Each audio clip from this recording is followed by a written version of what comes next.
Hello everyone, this is the head and shoulders chart pattern. We will be covering hypothetical examples in all our chart patterns first. Then we will identify them on the live chart patterns so my students can learn in the best possible way. As from the name head and shoulders, this consists of a left shoulder and a head and a right shoulder, like us humans.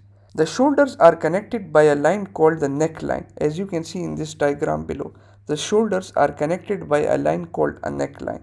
The head and shoulder pattern is a bearish reversal pattern which is found only in uptrends. Head and shoulder is a very strong bearish pattern. So this is something which we need to look on the charts. The interpretation of head and shoulder pattern is that when the neckline gets break, which I have labeled here on the chart, if this gets break, the price will fall very fast. One thing guys, for the head and shoulders chart pattern, always use bigger time frames like 4-hour and the daily chart for the best results. I am not a fan of the smaller time frame charts. Let's go to the chart and find head and shoulder chart pattern. This is the Bitcoin US dollar daily chart pattern. Let's go and find an head and shoulders. As you can see over here clearly, there is a head and shoulder chart pattern. You have to take the head and shoulder tool from the toolbox simply over here and draw it. This is the left shoulder, this is the head, and this is the right shoulder.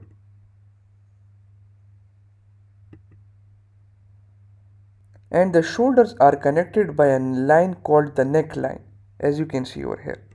When the neckline gets broke, the price will fall drastically. The target for the head and shoulder would be that you have to take the range tool from the toolbox and measure the distance from head to the neckline. Let's take the range tool from head to the neckline. Once this neckline gets broken, the price will fall drastically. As you can see in this head and shoulder chart pattern, the neckline got broke, the price went all the way down and perfectly hit the target. Upon breaking the neckline, this would be our target. So this is the simple head and shoulder chart pattern. I hope you have enjoyed and learned the lecture. Let's move on to our next lecture.